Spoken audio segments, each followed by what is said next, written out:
Hello guys. Last class में हमने history के कुछ टॉपिक्स पढ़े थे। उसमें हमने पढ़ा था हिस्ट्री के इम्पोर्टेंट सोर्सेज के बारे में कि हमें कहाँ से जानकारी मिलती है हिस्ट्री की। हमारे पुराना जो इतिहास है उसकी जो इन्फॉर्मेशन है वो हमें कहाँ से मिलती है। आज की क्लास में हम कुछ पुरातात्विक साक्ष्यों के बारे में पढ़ेंगे, महत्वपूर्ण अभिलेख और विदेशियों के कुछ वृत्तांतों के बारे में पढ़ेंगे। तो यहाँ पर देखिए, जो विदेशियों के वृत्तांत हैं उनसे हमें क्या पता चलता है। तो सबसे पहले हम बात करेंगे पुरातात्विक साक्ष्य की। पुरातात्विक साक्ष्य क्या होते हैं? मतलब कोई ऐसी चीज़ जो हमें मिली है, पुराने टाइम पीरियड की है और आज हम उसके बारे में कुछ उससे इंफॉर्मेशन कलेक्ट कर रहे हैं। जैसे कि सिक्के हैं, किसी भी राजा के टाइम पीरियड के सिक्के हमें मिलते हैं, स्मारक मिलते हैं, भवन मिलते हैं, मूर्तिकला या वहाँ की चित्रकला मिलती है, जिससे हमें पता चलता है कि उस टाइम पीरियड में कौन कौन सी चीज़ें जो है अस्तित्व में थी, किस तरीके से कौन से राजा ने किसके साथ युद्ध किया, कौन से राजा की जीत हुई, किसका किस जो है साम्राज्य के ऊपर अधिकार था। ये सारी चीज़ें हमें अभिलेखों से मिलती हैं, जो पुराने अभिलेख हैं। अब देखिए, सबसे पहले जो अभिलेख हैं वो कौन सा है? बोगस कोई अभिलेख है। देखिए, इससे पहले मैं आपको एक चीज़ और बताना चाहती हूँ कि अभिलेखों के अध्ययन को क्या कहा जाता है। अभिलेखों के अध्ययन को पुरालेख शास्त्र कहा जाता है। ठीक है, तो यहाँ से क्वेश्चन बनेगा कि अभिलेखों का अध्ययन क्या कहलाता है? पुरालेख शास्त्र कहलाता है। तो सबसे पहला अभिलेख कौन सा था? बोगस कोई अभिलेख था। बोगस कोई अभिलेख जो है वो कहाँ पर है? मध्य एशिया के बोगस कोई नामक स्थान पर है। ये बोगस कोई स्थान कहाँ पर है? सीरिया में है। ठीक है, यहाँ से मिला है और ये जो है लगभग 1400 ईस्वी पुराना है। 1400 ईस्वी पूर्व का टाइम, जो टाइम पीरियड था उस टाइम पे ये हमें जो है मिला है। और इसमें वैदिक देवताओं वरुण, इंद्र, नात्स्य आदि का जो हमें उल्लेख मिलता है। इसके अलावा है महास्थान और शाहगोरा के अभिलेख। देखिए, ये जो महास्थान और शाहगोरा के अभिलेख हैं ये कौन सी लिपि में जो है वहाँ पर उत्कीर्ण किए गए हैं? ये ब्राह्मी लिपि में किए गए। देखिए, अशोक के जितने भी अभिलेख हैं उनकी लिपि कौन सी थी? ब्राह्मी लिपि थी। तो ये भी अशोक के द्वारा जो उत्कीर्ण करवाया गया ही एक अभिलेख है। जो महास्थान और शाहगोरा के अभिलेख हैं चंद्रगुप्त मौर्य के शासनकाल के हैं और इसमें सूखा पीड़ित प्रजा को राहत देने की बात की गई है। और जो ये अभिलेख हैं ये हमें कहाँ से मिलते हैं? ये हमें मिलते हैं शाहगोरा, उत्तर प्रदेश के आसपास, जो गोरखपुर के पास एक जगह है शाहगोरा, वहाँ से मिलते हैं। और इसमें किसकी जानकारी मिलती है? चंद्रगुप्त मौर्य के समय में जो ग्रामीण प्रशासन वहाँ का था उसकी जानकारी हमें यहाँ पर मिलती है। इसके बाद जो है मास्की और गुर्जरा के अभिलेख है। मास्की और गुर्जरा के अभिलेख कहाँ पर है? कर्नाटक राज्य के रायचूर जिले का एक गांव है मास्की, वहाँ पर मिलते हैं। और मस्की एक नदी भी है जिसके किनारे ये गांव स्थित है। इसमें देखिए, जो अशोक महान है उनके स्तंभ मिलते हैं। अशोक जो है चंद्रगुप्त मौर्य के बाद जो राजा बने थे, चंद्रगुप्त मौर्य के बाद उनके पुत्र जो है बिंदुसार शासक बने थे। और बिंदुसार के बाद जो है अशोक का जो साम्राज्य था, गुर्जरा मध्य प्रदेश में भोपाल के पास है। और ये अभिलेख अशोक के साम्राज्य की जानकारी हमें देते हैं। इन अभिलेखों में अशोक का नाम लिखा हुआ है। अशोक के अभिलेखों को सबसे पहले जेम्स प्रिंसेप ने 1837 में पढ़ा था। देखिए, यहाँ पर जो ये क्वेश्चन है ये अब भी ग्रामस्ट्यू का जो पेपर हुआ था उसमें भी आया हुआ था। तो ये बहुत ही इंपॉर्टेंट टॉपिक हमारे लिए है कि सबसे पहले अशोक के अभिलेखों को किसने पढ़ा था? तो किसने पढ़ा था? जेम्स प्रिंसेप ने पढ़ा था। कब पढ़ा था? 1837 में पढ़ा था। कौन सी लिपि में है? ये ब्राह्मी लिपि में लिखे गए हैं। और अशोक का जो प्रयाग प्रशस्ति है, देखिए प्रयाग प्रशस्ति जो क्वेश्चन आता है यहाँ से वो भी कई बार रिपीट हुआ है जितने भी हमारे कॉम्पिटिटिव एग्जाम्स हुए हैं, कि प्रयाग प्रशस्ति जो है वो किसने लिखी थी? तो इसकी रचना किसने की थी? समुद्रगुप्त के दरबारी कवि हरिशेन ने की थी। ठीक है, और जो ये अशोक का प्रयाग प्रशस्ति है, प्रयाग अभिलेख है, ये कहाँ पर था? किसके द्वारा कहाँ पर लाया गया था? तो चंद्रगुप्त के द्वारा कौशाम्बी से लाया गया ये स्तंभ था, जिसके ऊपर किसने खुदाई करवाई थी? अशोक ने करवाई थी। और इसमें समुद्रगुप्त द्वारा हराकर अधीन के राज्यों का वर्णन है, यानी कि समुद्रगुप्त ने जिन जिन राज्यों को हराया था उनका वर्णन इस अभिलेख में मिलता है। इसके बाद जो अगला अभिलेख है रुद्रदामन का जूनागढ़ अभिलेख। रुद्रदामन का जूनागढ़ अभिलेख जो है वो संस्कृत का पहला अभिलेख है। तो यहाँ पर क्वेश्चन बनता है कि संस्कृत का पहला अभिलेख कौन सा है? तो रुद्रदामन का जूनागढ़ अभिलेख है। इसमें किसका वर्णन है? इसमें सुदर्शन झील का वर्णन है। सुदर्शन झील कहाँ पर है? सौराष्ट्र में गिरनार की पहाड़ी के बीच में बनी हुई है सुदर्शन झील। ये जो है कृत्रिम है, यानी कि मानव निर्मित झील है। और इसकी मरम्मत और निर्माण का कार्य किसने करवाया था? चंद्रगुप्त मौर्य के आदेश पर गिरनार में नियुक्त राज्यपाल जो पुष्यगुप्त वैश्य थे उन्होंने करवाया था। और जो ये रुद्रदामन का जूनागढ़ अभिलेख है इसमें वर्णन मिलता है सुदर्शन झील के निर्माण का और उसके मरम्मत का। जो सम्राट अशोक के आदेश के अनुसार महामात्य जो तुशासक थे उन्होंने इस झील का पुनर्निर्माण करवाया था। पुनर्निर्माण का मतलब क्या है? उसमें जो टूट फूट हुई थी उसको ठीक करवा के इसको दोबारा से बनवाया गया था। इसके बाद है हाथी गुम्फा अभिलेख। हाथी गुम्फा अभिलेख जो है वो क्या है, वो कलिंग के शासक जो होते थे खारवेल। कलिंग जो है उड़ीसा का पुराना नाम होता था, अब जो कलिंग का नाम चेंज करके क्या रख दिया गया है, उड़ीसा रख दिया गया है। तो कलिंग के जो शासक खारवेल होते थे उन्होंने 193 ईस्वी में इसको उत्कीर्ण करवाया था। और इससे क्या पता चलता है, उनकी जैन मतावलंबी होने का पता चलता है, यानी कि वो जैन धर्म को मानते थे। इस चीज़ का पता चलता है हाथी गुम्फा अभिलेख से। कौन मानते थे? खारवेल। इसके बाद भुवनेश्वर से 3 मील दूरी पर उदयगिरी नाम की पहाड़ी जो है उसके अंदर काटकर एक गुफा बनाई गई है और वहीं पर यह अभिलेख मिला है। और इस अभिलेख की भाषा कौन सी है? प्राकृत भाषा है। ठीक है, आज के समय में जो है कलिंग को क्या कहा जाता है? ओडिशा कहा जाता है। इसके बाद मेहरौली स्तंभ। देखिए जो मेहरौली स्तंभ है वो चंद्रगुप्त द्वितीय से संबंधित है। इसमें जो है चंद्र नामक शासक का उल्लेख मिलता है। ठीक है, किसका उल्लेख मिलता है? चंद्र नामक शासक का उल्लेख मिलता है। देखिए दिल्ली में कुतुब मीनार के पास स्थित है मेहरौली स्तंभ। अब देखिए ये जो मेहरौली स्तंभ है इसकी क्या विशेषता है? इसकी विशेषता ये है कि इसको बने हुए इतना ज़्यादा टाइम पीरियड हो गया लेकिन आज तक इसको जंग नहीं लगा। और ये लोहे का बना हुआ है। लोहे की चीज़ को आपको पता है कि वहाँ पर जंग लग जाता है, लेकिन मेहरौली का ये जो स्तंभ है इस पर आज तक भी जंग नहीं लगा है, इसलिए ये बहुत ही विशेष हो जाता हमारे लिए। और ये कहाँ पर है? दिल्ली में है, कुतुब मीनार के पास में है। देखिए पुराने टाइम में क्या था कि यहाँ पर बौद्ध विहार होता था, लेकिन जो कुतुबुद्दीन थे उन्होंने विहारों को नष्ट करवाकर वहाँ पर कुतुब मीनार की नींव रखी थी। और ये जो मेहरौली का स्तंभ है इसकी ऊंचाई लगभग 7 मीटर है। देखिए कुतुबुद्दीन ऐबक जो होते थे उन्होंने जितने भी विहार थे, बौद्ध विहार थे, उनको नष्ट करवाकर वहाँ पर कुतुब मीनार की नींव रखी थी। लेकिन ये मेहरौली का स्तंभ जो आज भी वहाँ पर विद्यमान है। देखिए कुतुब मीनार की नींव कुतुबुद्दीन ऐबक ने रखी थी, लेकिन वो इसका निर्माण जो है पूरा नहीं करवा पाए थे। उससे पहले ही जो कुतुबुद्दीन ऐबक होते थे उनकी डेथ हो गई थी। तो इसका जो निर्माण है कुतुब मीनार का वो किसने करवाया था? इल्तुतमिश ने करवाया था। ठीक है, किसने करवाया था? इल्तुतमिश ने। और इसकी जो दूसरी मंजिलें हैं, दूसरी और तीसरी मंजिलें हैं, वो सारी इल्तुतमिश के द्वारा बनवाई गई थी। सिर्फ पहली मंजिल का निर्माण किसने करवाया था? कुतुबुद्दीन ऐबक ने करवाया था। इसके बाद आता है एरण अभिलेख। एरण अभिलेख भी इंपॉर्टेंट हो जाता है। एरण जो है मध्य प्रदेश में एक जगह है जहाँ से ये अभिलेख मिला है। और ये किसके द्वारा उत्कीर्ण करवाया गया है? भानुगुप्त के द्वारा उत्कीर्ण है। इसमें क्या है? इसमें सबसे पहले हमें सती प्रथा का साक्ष्य मिलता है। सबसे पहले हमें सती प्रथा का एरण अभिलेख से ही मिलता है। तो यहाँ से आपसे जो है इम्पोर्टेंट क्वेश्चन जो बनता है एग्जाम्स के लिए वो ये है कि सती प्रथा का वर्णन सबसे पहले किस अभिलेख में मिला था? तो वो एरण अभिलेख में मिला था। या फिर ये डायरेक्ट पूछा जा सकता है कि सबसे पहले सती प्रथा का वर्णन कहाँ पर हमें मिला है? वो एरण अभिलेख से मिला है। और 510 ईस्वी की बहुत सारी घटनाओं का उल्लेख भी इस अभिलेख में हमें मिला है।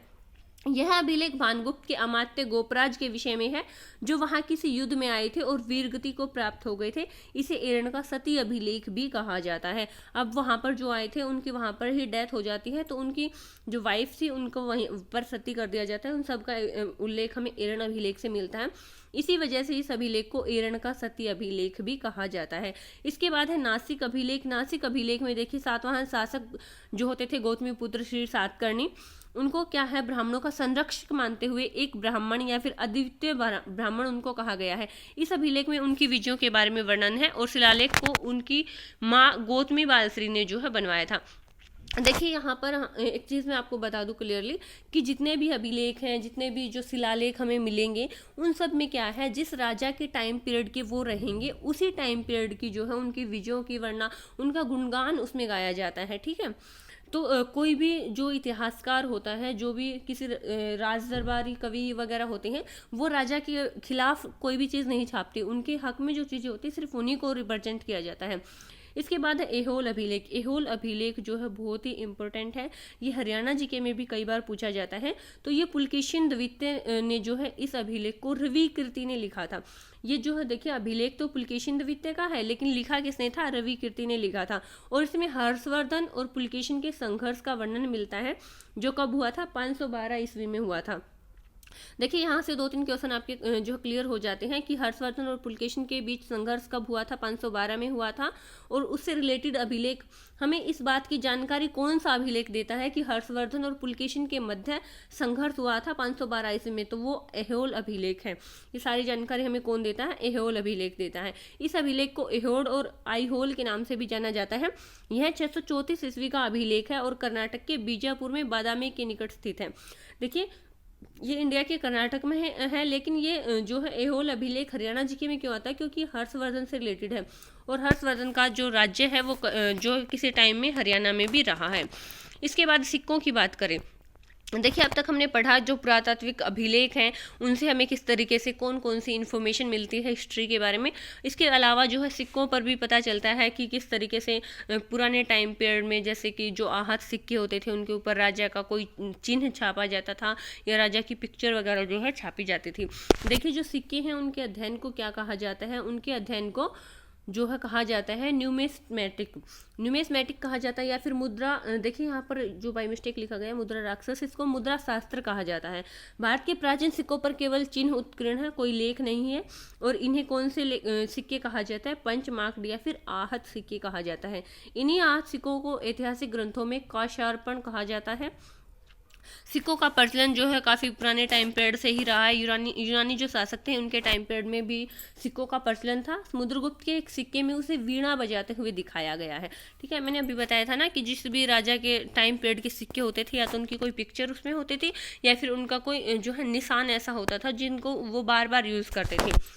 इस जो कुछ गुप्तकालीन सिक्के हैं उसमें अश्वमेध पराक्रम शब्द उत्कीर्ण है।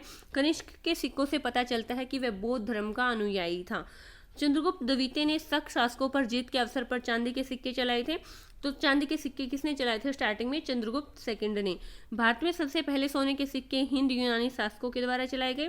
सर्वाधिक शुद्ध स्वर्ण मुद्राएं कौन से शासकों ने चलाई थी? कुषाण शासकों ने चलाई थी। देखिए यहाँ पर काफी कंफ्यूजन क्रिएट किया जाता है एग्जामिनर के द्वारा कि सबसे पहले सोने के सिक्के किसने चलाए थे, तो वो हिंद यूनानी शासकों ने चलाए थे। सर्वाधिक शुद्ध स्वर्ण मुद्राएं किसने चलाई थी? कुषाण शासकों ने। और सबसे अधिक स्वर्ण मुद्राएं किसने जारी की थी? गुप्त शासकों ने। ये सर्वाधिक शुद्ध है, ये सबसे अधिक है, ये डिफरेंस है इसमें गणराज्य जिनका पूरा इतिहास सिक्कों के आधार पर है वो कौन कौन से गणराज्य थे, यानी कि जिनकी पूरी की पूरी हिस्ट्री हमें सिर्फ सिक्कों के बेस पर ही पता चलती है, वो कौन से थे? पांचाल, मालवा, योद्ध। ठीक है, ये कुछ जो है सिक्के रहे हैं जिनकी जानकारी हमें कुछ ऐसे साम्राज्य रहे हैं जिनकी जानकारी हमें सिक्कों से ही मिलती है। इसके बाद है स्मारक और भवन। देखिए जो स्तूप होते थे उनकी सबसे पहले चर्चा कहाँ पर हमें मिलती है? ऋग्वेद में मिलती है। यानी कि इस बात की चर्चा हमें सबसे पहले कहाँ पर मिलती है कि स्तूप भी होते थे, वो कहाँ से मिलती है? हमें ऋग्वेद से मिलती है। इसके बाद बौद्ध विहार और स्तूपों का निर्माण कब करवाया गया था? 4वीं और 5वीं शताब्दी ईसा पूर्व करवाया गया था। और मंदिरों का निर्माण गुप्त काल से शुरू हो चुका था। मंदिर निर्माण की 3 शैलियाँ होती हैं। बहुत ही इंपॉर्टेंट है ये चीज़ कि मंदिर निर्माण की कौन सी शैलियाँ होती हैं, तो वो 3 शैली है, नागर, बेसर और द्रविड़। इसमें क्वेश्चन किस तरीके से पूछा जाता है कि इंडिया में किसी भी टेम्पल का नाम दे दिया जाता है और पूछा जाता है कि वो जो टेम्पल है उसकी शैली कौन सी है, कौन सी शैली द्वारा निर्मित है।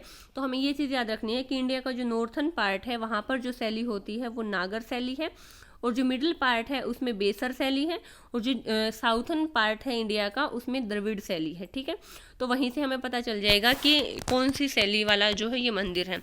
पटना के कुम्हरार से चंद्रगुप्त मौर्य के राजप्रसाद के अवशेष मिलते हैं। कनिष्क ने बराबर की पहाड़ियों में 3 गुफाओं सुदामा गुफा, कर्ण चौपड़ और विश्व चौपड़ी का निर्माण। देखिए बराबर की पहाड़ी जो है वो उत्तर प्रदेश में है। अशोक के उत्तराधिकारी दशरथ ने भी लोमस ऋषि तथा गोपिका नामक गुफाओं का निर्माण करवाया था।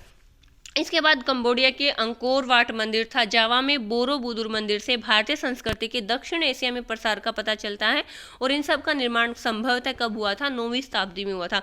देखिए यहाँ पर संभवतः वर्ड का यूज़ क्यों किया गया है? क्योंकि हम उस टाइम पीरियड पे वहाँ नहीं थे कि हमें एग्जैक्ट पता हो चीज़ों का। हमें सिर्फ वहाँ से जो भी अभिलेख मिले हैं, देखिए अभिलेख हर वो चीज़ कहलाती है जो पुराने टाइम की है। ठीक है, काफ़ी सालों पहले की, हजारों सालों पहले की कोई भी चीज़ अगर हमें मिलती है तो उसको हम अभिलेख कहते हैं, चाहे वह कोई सिक्का हो, चाहे वो कोई पत्थर पर लिखा हुआ लेख हो या फिर जो है कोई मुद्रा हो या फिर इसके अलावा कोई लेख, कोई कागज़ के ऊपर लिखा लेख या फिर कोई पत्थर के ऊपर लिखा लेख, किसी भी चीज़ की जो है को हम मान सकते हैं जिससे हमें पुराने टाइम की जानकारी मिलती है। अब इसके बाद देखिए मूर्तियाँ और चित्रकला। जो मूर्ति और चित्रकला है उनसे भी हमें हिस्ट्री की जानकारी मिलती है। देखिए सबसे पहले बौद्ध धर्म से जो संबंधित मूर्तियाँ थी उनका निर्माण कब शुरू हुआ था? तो उनका निर्माण शुरू हुआ था कुषाण काल में। कब शुरू हुआ था? कुषाण काल में। बुद्ध की प्राचीनतम मूर्तियां कहाँ से बनाई गई थी? गांधार कला से। इसके अलावा बौद्ध प्रतिमाएं मिली हैं बरहुत, बोध गया, सांची और अमरावती। देखिए ये बहुत ही इम्पोर्टेंट है, कई बार पूछा जाता है कि जो है महात्मा बुद्ध की जो प्रतिमाएं हैं कहाँ से मिली हैं, तो वो मिली है बरहुत, बोधगया, सांची और अमरावती से।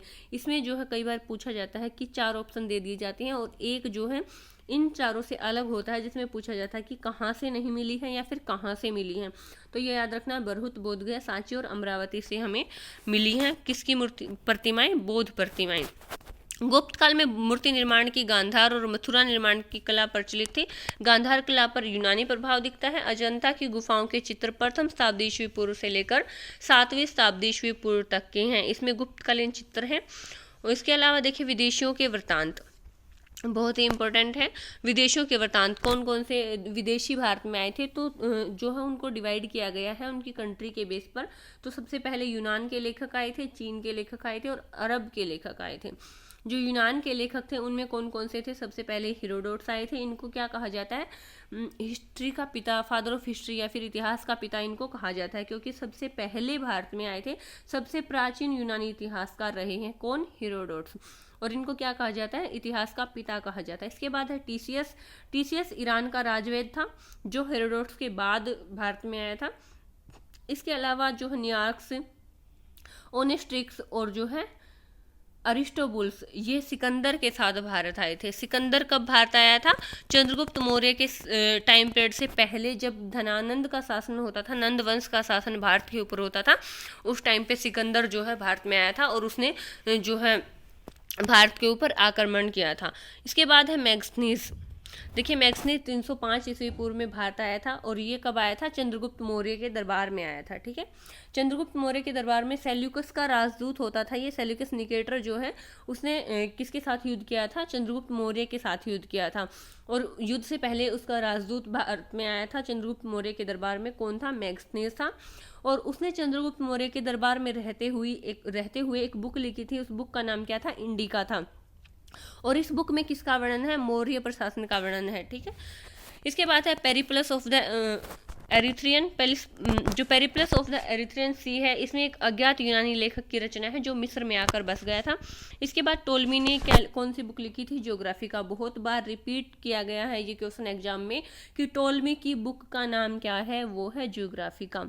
ये कई तरीके से क्वेश्चन पूछे जाते हैं, या जो है एक साइड ज्योग्राफर दे दिए जाते हैं, एक साइड उनकी बुक दे दी जाती है, तो उनको मैच करना होता है, या फिर बुक का नाम दे दिया जाता है, उसके इतिहासकार का नाम पूछा जाता है। तो टोलमी की बुक का नाम क्या होता था? ज्योग्राफी का। कब लिखी थी? 140 ईस्वी में। इसमें किसका वर्णन मिलता है? भारत की भौगोलिक परिदृश्य का वर्णन मिलता है। इसके बाद प्लिनी ने नेचुरल हिस्ट्री की रचना की थी पहली सदी ईस्वी में। स्ट्रैबो एक प्रसिद्ध यूनानी रचनाकार था जिसने मैग्स्थनीज के विवरण को काल्पनिक माना है। यानी कि वो मानता है, ये क्वेश्चन भी इंपॉर्टेंट है, कि मैग्स्थनीज के विवरण को काल्पनिक किसने माना है? तो वो स्ट्रैबो ने माना है। स्ट्रैबो एक प्रसिद्ध यूनानी रचनाकार होता था। काल्पनिक का मतलब मैंने पिछली वीडियो में भी बताया था कि काल्पनिक का मतलब हम एक कल्पना करते हैं, वो रियलिटी नहीं है। इसके बाद आते हैं चीन के लेखक। देखिए चीन के जो लेखक हैं उनमें सबसे पहले नाम आता है फहान का। फहान जो था वो 5वीं शताब्दी में चंद्रगुप्त द्वितीय के दरबार में आया था और इसकी रचना क्या होती थी? क्योंकि देखिए ये जो क्वेश्चन है ना बहुत बार जो है रिपीट हुआ है। एक तो ह्वेनसांग का पूछा जाता है, एक फहान का पूछा जाता है। इत्सिंग का भी आया है, लेकिन ये दोनों बहुत ज़्यादा बार रिपीट हुए हैं। ह्वेनसांग तो बहुत बार रिपीट हुआ है क्योंकि ये जो है हरियाणा की हिस्ट्री से भी रिलेटेड है। ठीक है, क्योंकि मैंने पहले ही बताया था जो महाराजा हर्षवर्धन थे वो जो हरियाणा के कुछ पार्ट्स पे उनका काफ़ी लंबे टाइम पीरियड तक जो है शासन रहा है, तो इसलिए ये जो है ह्वेनसांग बहुत ही ज़्यादा इंपॉर्टेंट हो जाता है। और फहान और सिंह भी इंपॉर्टेंट है, लेकिन ह्वेनसांग सबसे ज़्यादा इंपॉर्टेंट है। तो देखिए ह्वेनसांग जो है 629 ईस्वी में भारत आया था। ठीक है, कब भारत आया था? 629 ईस्वी में। और हर्षवर्धन के दरबार में भारत आया था और 16 वर्षों तक यहाँ रहा। और उसका जो भ्रमण वृत्तांत है, यानी कि उसने जो भी घूमा फिरा भारत में, जो भी चीज़ें देखी, वो उसने कहाँ पर लिखी हुई हैं? CU की उसकी एक बुक है उसमें लिखी हुई है। तो ये बुक भी कई बार पूछी जाती है। देखिए यहाँ पर जो महाराजा हर्षवर्धन है उनकी बुक मैंने आपको बताई थी, नागानंद रत्नावली प्रियदर्शिका। और उनका जो दरबारी कवि था बाणभट्ट, उनकी जो रचना होती थी वो कादम्बरी होती थी। ठीक है, और जो उनके यानी कि जो ह्वेनसांग हर्षवर्धन के दरबार में भारत आया था उसकी रचना क्या होती थी? CU की। हाँ, जो है फहान की रचना क्या होती थी? फोक्यो की। और ह्वेनसांग की होती थी CU की। इसके बाद सिंह जो है 7वीं शताब्दी के अंत में देवपाल, जो कि जिसने विक्रमशिला और नालंदा में रहकर बौद्ध धर्म का अध्ययन किया था, तुर्की के शासक जो होते थे बख्तियार खिलजी ने नालंदा विश्वविद्यालय में आग लगवा दी थी। देखिए ये एक बहुत ही इंटरेस्टिंग स्टोरी भी आप कह सकते हैं और इम्पोर्टेंट भी है। देखिए जो बख्तियार खिलजी थे ये तुर्की शासक होते थे, इन्होंने क्या किया था, नालंदा विश्वविद्यालय में आग लगवा दी थी। अब देखिए इन्होंने आग क्यों लगवाई, क्योंकि ये जो है बीमार हो गई थी और इनकी शर्त ये थी कि इनको अगर कोई बिना दवा के ठीक कर सकता है तो ही ये अपना उपचार कराएंगे। यानी कि इन्होंने बोला था कि मैं कोई भी दवा नहीं लूँगा, कोई इंजेक्शन नहीं लगवाऊंगा, अगर कोई ऐसा इंसान है जो मुझे बिना दवा के ठीक कर सकता है तो ठीक है, मैं उसको ठीक करने की परमिशन दे सकता हूँ। तो ऐसे में उसका जो ट्रीटमेंट करने की पूरी रिस्पॉन्सिबिलिटी ली थी वो किसने ली थी, नालंदा विश्वविद्यालय के प्रमुख आचार्य जो राहुल श्री भद्र जी होते थे उन्होंने ली थी। अब देखिए उन्होंने इनका उपचार कैसे किया था, उन्होंने इनको एक बुक पढ़ने के लिए दी और उस बुक के हर एक पेज पर इन्होंने एक लेप लगा दिया और उस लेप के जब उन्होंने जो है बुक के पेजेस को पलटा तो क्या किया उन्होंने, उसके जो ऊपर दवाई लगी होती थी या फिर जो लेप उन्होंने उसके ऊपर लगाया था वो उनके हाथों पे भी लग जाता था और उसके जो है उसकी सुगंध से ही वो जो है ठीक हो गई थी। अब देखिए उन्होंने सोचा कि बाद में उन्होंने ये घोषणा कर दी कि मैं इस इंसान से बहुत ही ज़्यादा खुश हूँ, इस आचार्य से बहुत ज़्यादा खुश हूँ, राहुल श्री भद्र जी से, जिसने मुझे बिना ही दवाइयों के ठीक कर दिया। लेकिन जब वो उसको इनाम देने लगे तो उन्होंने सच्चाई बता दी कि मैंने आपका ट्रीटमेंट जो है किस तरीके से किया था। इसमें क्या हुआ, इसकी वजह से वो बहुत ही ज़्यादा गुस्से में आ गए। उन्होंने सोचा कि जो इंसान बुक के पेजेस के ऊपर लेप लगा सकता है, हो सकता है आने वाले टाइम में वो उस पर जहर लगा दे और उसकी वजह से मेरी डेथ हो जाए। तो उन्होंने कहा कि ये जिस विश्वविद्यालय में इतने ज़्यादा जो चतुर आचार्य हैं उसको जो है जला देना चाहिए, इसलिए उन्होंने गुस्से में आकर 1191 में वहाँ पर आग लगा दी थी। और नालंदा विश्वविद्यालय में उस टाइम पे इतनी सारी बुक्स होती थी कि वो आग लगातार 3 महीने तक वहाँ पर जलती रही थी। ठीक है, तो ये बहुत ही इंपॉर्टेंट हो जाता है नालंदा विश्वविद्यालय, क्योंकि पुराने टाइम का सबसे फेमस विश्वविद्यालय रहा है जो नालंदा विश्वविद्यालय है। उसी में चंद्रगुप्त मौर्य ने भी शिक्षा हासिल की थी। इसके बाद अरब के लेखक सुलेमान जो है 9वीं शताब्दी में भारत आया और उसने जो है पाल और प्रतिहार शासकों के बारे में लिखा। मिहिर भोज के शासनकाल में अल मसूदी जो है 914 ईस्वी से 943 ईस्वी तक भारत रहा था और राष्ट्रकूट शासकों साम्राज्यवादी विस्तार के बारे में उसने जो है वहाँ पर लिखा है। अब देखिए जो अरब के शासक थे उसमें अल मसूदी है, अल ब्रूनी है। अल ब्रूनी जो है उसका वास्तविक नाम, रियल नेम उसका क्या होता था, अबू रिहान होता था और उसने क्या लिखा था, किताब उल हिंद लिखी थी। बहुत ही फेमस पुस्तक है। कई बार पूछा जाता है कि किताब उल हिंद की रचना किसने की थी, अलब्रूनी ने की थी, या फिर ये पूछा जाए अलब्रूनी की पुस्तक का नाम क्या था, तो वो क्या था, किताब उल हिंद था। इसको जो है तहकीक हिंद या फिर हिंद का दर्पण भी कहा जाता है। यानी कि किताब उल हिंद जो है वो उर्दू भाषा का शब्द है। इसके अगर हिंदी में ट्रांसलेट करें तो इसका मतलब है हिंद का दर्पण। इसके बाद जो है ये जो अलब्रूनी था ये महमूद गजनवी का समकालीन था। समकालीन का मतलब क्या है, उसी टाइम पीरियड में भारत आया था जिस टाइम पे महमूद गजनवी आया था। इसके बाद कुछ अन्य यात्री भी हैं, वो कौन कौन से हैं, हेलियोडोरस हैं। ठीक है, कब आया था, 78 ईस्वी पूर्व में भागभद्र के शासनकाल में। सुंगयून है 518 में, सकंदगुप्त की, कोशमोस 547 में, ईशान वर्मन मोखरी और अल मसूदी 514 ईस्वी में महिपाल के शासन में। देखिए ये इतने ज़्यादा इंपॉर्टेंट नहीं है, यहाँ से सिर्फ कोसमोस जो आपको याद करने की ज़रूरत है।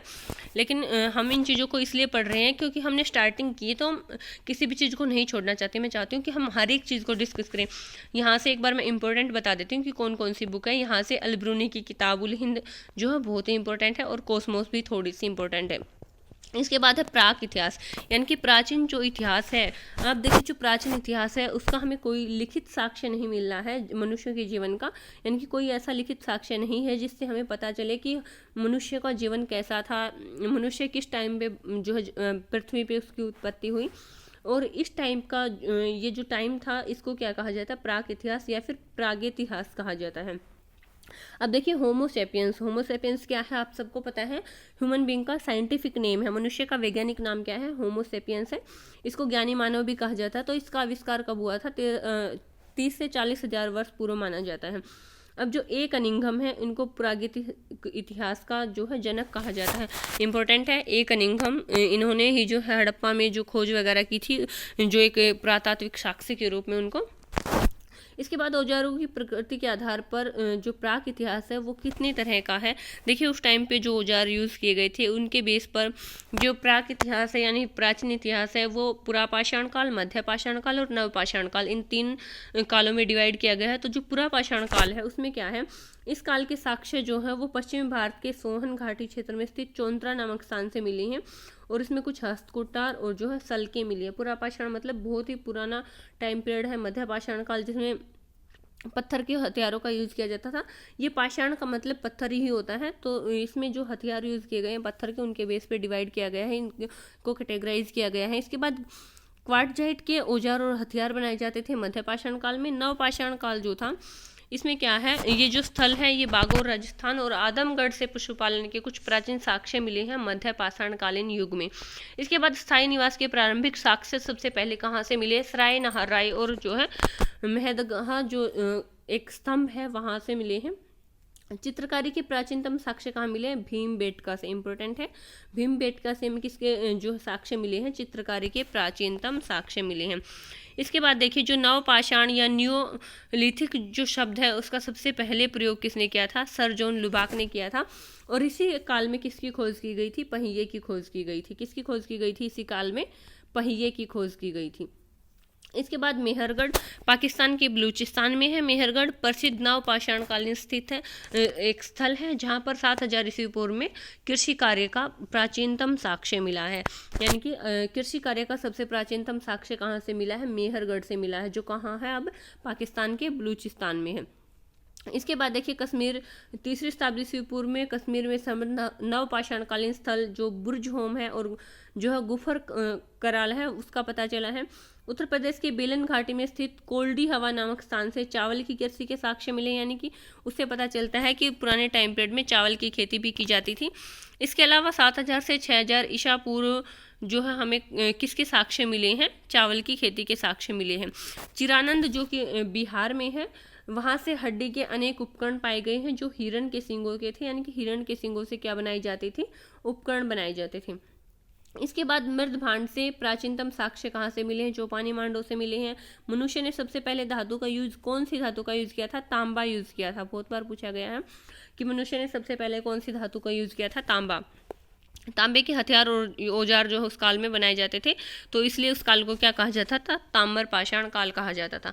तो आज की क्लास में हमने पढ़ा है जो इम्पोर्टेंट अभिलेख थे या फिर जो शिलालेख मिले हैं, ठीक है, जो भी बुक मिली है, जो भी दूसरे देशों के जो लेखक आए हैं भारत में उन्होंने क्या लिखा है इतिहास के बारे में, उनको पढ़ा। नेक्स्ट टॉपिक जो हमारा रहेगा नेक्स्ट क्लास में हम किसको पढ़ेंगे, हड़प्पा सभ्यता के बारे में डिस्कस करेंगे। उम्मीद करती हूँ कि आपको ये वीडियो बहुत ही पसंद आई होगी। अगर आपको वीडियो अच्छी लगे तो इसको लाइक, शेयर और हमारे चैनल को जो है सब्सक्राइब भी कर लीजिए, ताकि आगे आने वाली जो वीडियोज़ हैं उनको आप सबसे पहले देख सकें।